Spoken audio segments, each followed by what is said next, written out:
let's talk Nigeria, my country, your country. You know, in my country, your country, they say if you don't vote, you get the government you deserve. And if you do vote, you never get the results you expected. Our elections have always been divisive and contentious. The presidential candidate of the Labour Party in the 2023 elections, Peter Gregory Obi, has condemned the ruling of the Supreme Court, which affirmed the election of President Bola Tinubu as winner of the polls. His running mate at the same election, Yakubu Datti, insists the Labour Party won the election and vowed the party would reclaim its mandate. I am reminded in this connection of the saying of the American author Donald Miller, who said, quote, "When you stop expecting people to be perfect, you would like them for who they are," end quote. But first, let's hear from Peter Obi. Look at the level of people they said now are going into temporary depression and everything. That's our commitment for now. We want to start talking about issues that will put people out of poverty. We want to deal with the issue of hunger, issue of productivity and everything. As we go along, we'll know. We don't regret anything we did. We came out and campaigned on a new Nigeria. No other party did. And we remain, our position remain consistent. We're consistently consistent on that, on a new Nigeria.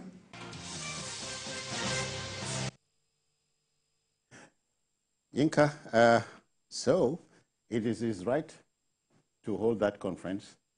It is his right, too, to react to the outcome. But the question is it an African thing, nay, Nigerian, not to contest an election outcome? Well, I think it was about this time last week or thereabout that we spoke when we were talking about Atiku's reaction also to the judgment. It is part of democracy, okay, for the opposition to disagree with the judgment. But in disagreeing with the judgment, you must not bring down the temple with you. Don't behave like Samson, who brought down everything on his own head and died with it. But one good thing I would love about Peter Obi's comment in this is he said, he acknowledged that he has been a beneficiary of the Supreme Court, Apex Court, yes, judgment. So for that one, he's satisfied with that. And it is normal. Look, as far as I'm concerned, it will be quickly out of place for Peter Obi or Atiku either not to say anything about the Supreme Court judgment or to just keep quiet. I mean, it would have disturbed me more if they had not said anything, because there is this saying that when the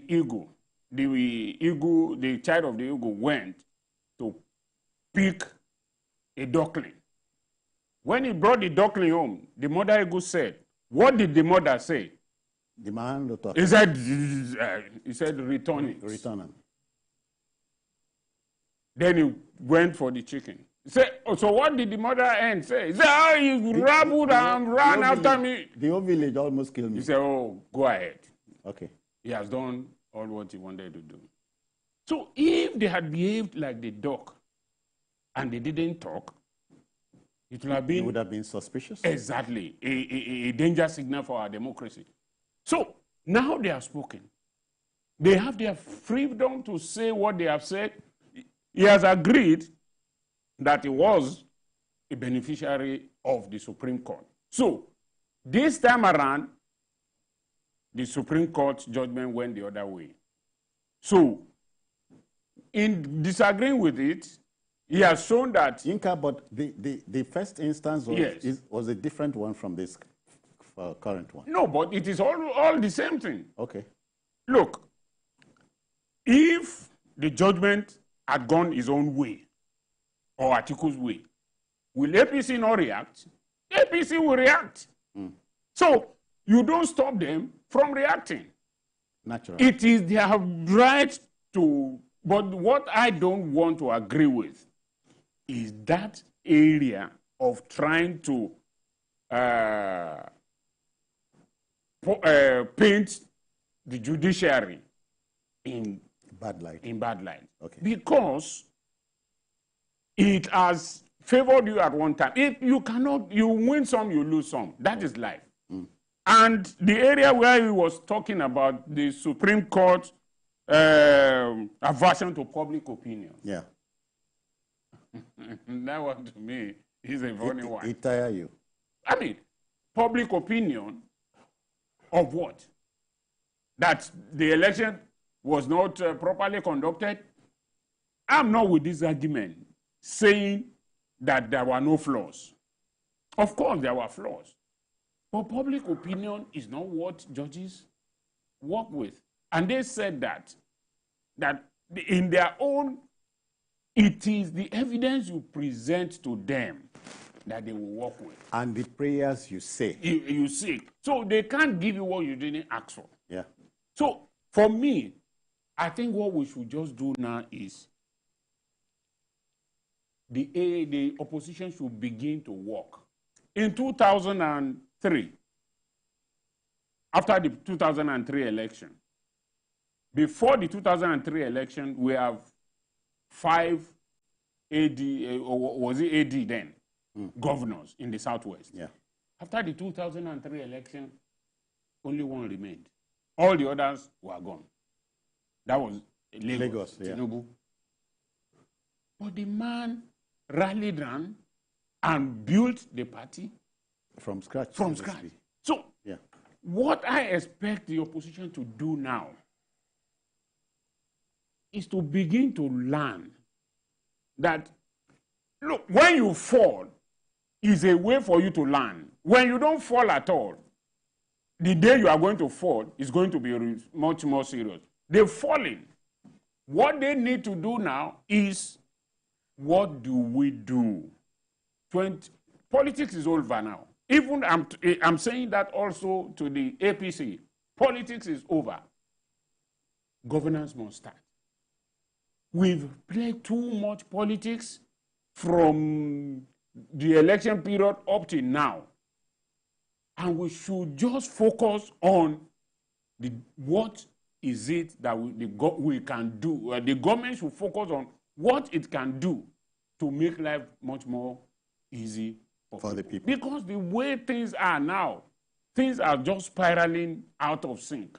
And the government must begin to work. It must leave party politics to the politicians. Governance must start. Yeah, let's look at it from another angle. The running mate to Peter Obi, Datti Ahmed, is saying we will recover our lost mandate. Okay. You want to reconcile that to what we're saying? And I have a question for him. After a Supreme Court judgment? Yeah, I have a question for him. For Datti. What mandate did he have? What mandate did Labour Party have? INEC said, you don't have a mandate. They disagreed. So they went to the appeal court. The appeal court said, gentlemen, you don't have a mandate. They disagreed. And that's allowed. So they went to the Supreme Court.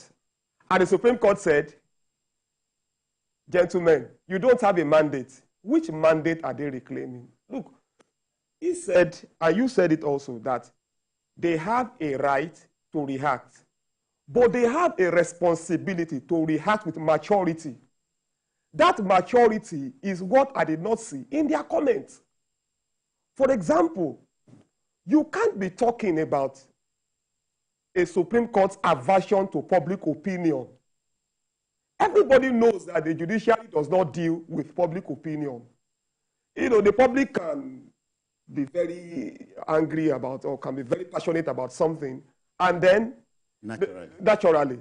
But the court will not look at it. The court deals with the facts you bring. Yeah. And it is not... And the prayers you are saying. Exactly. And the court is not a fact-finding panel. A court can never, is not an investigative body. The court will not... Especially the Supreme Court. Exactly. All courts even. Okay. All courts at every level. So then add that at the Supreme Court, there's no witness box. Exactly. So what you can do at the level of the lower court is disagree and go to the higher court. So when it gets to the Supreme Court, that's the bus stop. Now again, Datti and Obi are free to disagree with the Supreme Court. But I would have loved that their reactions should have been a guarded one. You could say you disagree, but to say that the Supreme Court is averse to public opinion, it's like you are imposing... Well, I heard you first. Exactly. Apart from that, what is public opinion?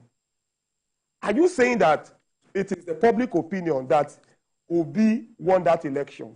A section of the public believes it. There are so many people who don't believe it. What is public opinion? You're talking as if all Nigerians or majority of Nigerians have accepted Obi as the winner. Even if that were to be the case, it's still not correct. Now, what I think they should be doing, All right. At this point, I'd rather we sounded out Jide, who is joining us virtually. Yeah, Jide, you are eavesdropping in a manner of speaking. So how do you react to this?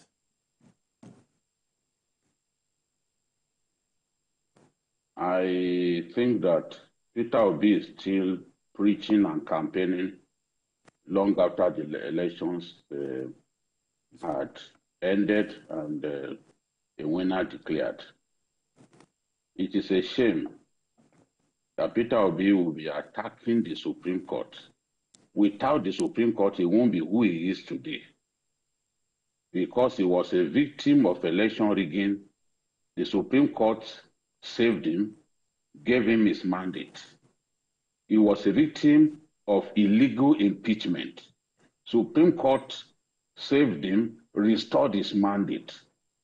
For the same man to stand before Nigerians and be abusing the Supreme Court the way he's doing is a very shameful thing. And I am personally ashamed of him.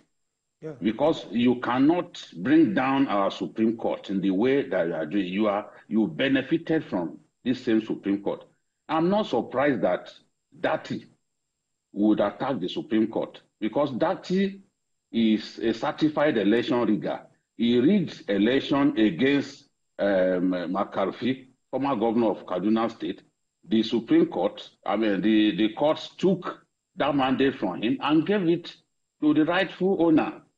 So maybe he has not forgiven the Nigerian judiciary for exposing his election rigging and giving it to the man who duly won the election. That is Ahmed Mohamed McCarthy, former governor of Kaduna State, former chairman of the Senate Committee on Finance.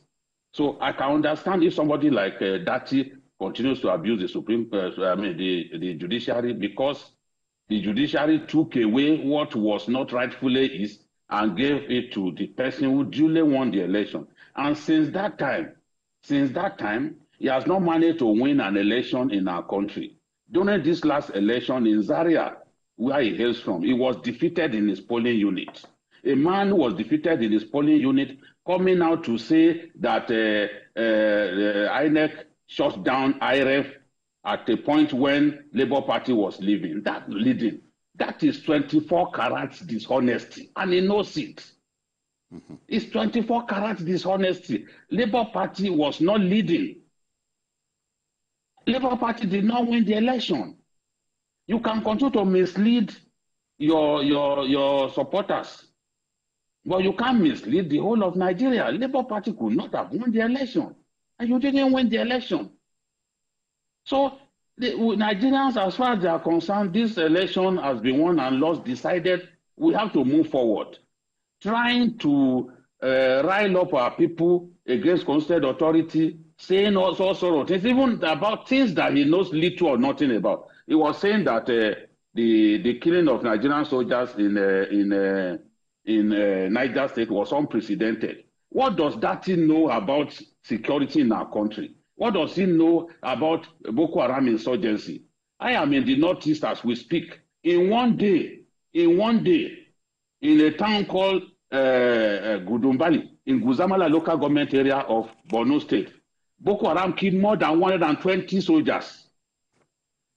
The plaque in honor of those soldiers, with their names to remember, to honor them, is still there. So how can soldiers less than 30 be killed in a place, and you are now saying it's the worst? You are giving the impression that it's the worst in our history.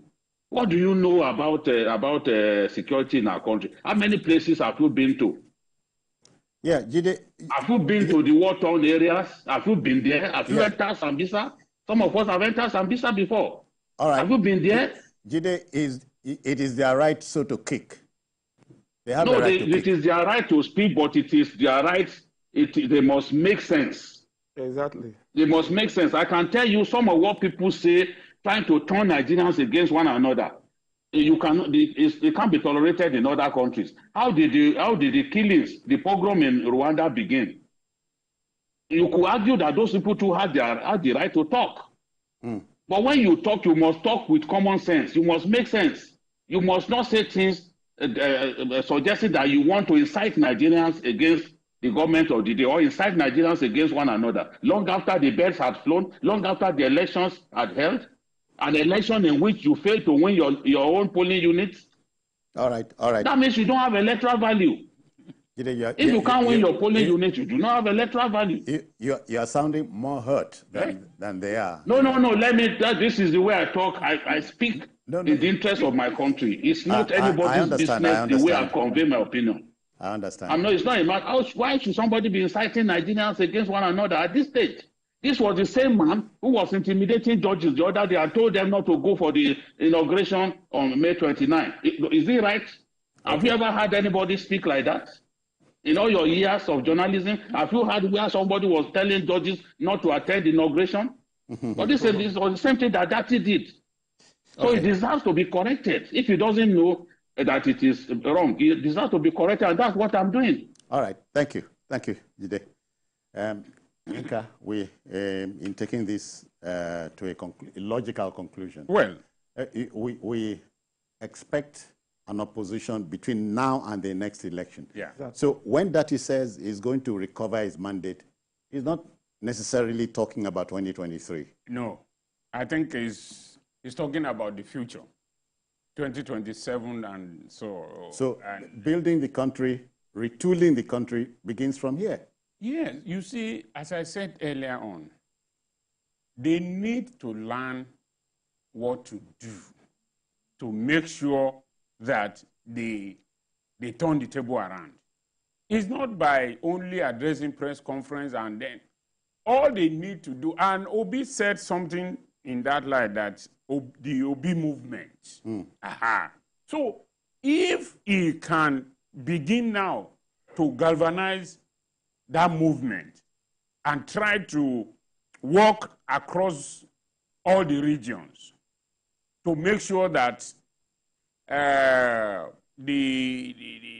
what happened in 2023 does not happen in 2027. He needs to build bridges, cut across all regions and talk to people and try to convince them that, look, this is the picture of a new Nigeria that I want us to have. This party cannot give you that. We can give you that. And then give the doubters, those who don't believe him, reason to be convinced about his move. Yeah. And those who are already in the movement, to solidify them more so that they can come along with him. I think that's the only way to go. And then the government too. Politics must be left aside. Governance must start. That is what we want. Paul, take a cue from there. Government begins from now, in earnest. Yeah, and one of the ways you can make government work is to mount a very good opposition. What APC has lacked since they took over from the Buhari days, what APC has lacked is good opposition. Yeah. When you don't have an opposition, it's not good for our democracy. the PDP went to sleep, was bogged down by its own internal wranglings and all of that, I could not mount a very strong opposition. One would have thought that the Labour Party would, come up as a very formidable... As a new kid on the block. Exactly. For example, I love the idea of no shishi ideology. This is the kind of thing that the Labour Party can push to Nigerians. The other time, the people in the government were saying the youths wanted to take back their country, and I say youths. Talk about youth in the cities. I talk about youth in Lagos. What about the youth in the villages? What about youth in northern villages? What about the youth in the interior? So you have a few disgruntled and noisy youths, shouting. And there are so many youths, they're illiterate. Look, if you look at the pattern of vote for Obi, you know where it came from. He only won 2 states in the north, and not called northern states. How do you reach out? How do you spread your ideology to the youth of Sokoto? 1, 2 states in the north. Exactly. As per the results of the INEC. I didn't get that. As per the results of the INEC. So which result are we working with? Which result are we working with? No, that's the result we're working with now. Okay. Sokoto, Kaduna, Kano, Borno. Nobody. How do you reach out to those youths? Whatever, this is the time I think the obedience movement or the Labour Party, as it were, should start giving this government close marking, profile alternatives, convince the people. Don't just wake up 1 year to the 2027 general election and say you want to take over. But what is going to happen is that you will be frustrated. You will be defeated again at the polls. You will go to the court again. And then the court will say you have no mandate. And I hope at that time they will not be complaining again that the judges have. Paul, the court has no business stopping us making some money. So we'll go on the commercial break. Yeah, let's go on this commercial break. Come with us and please.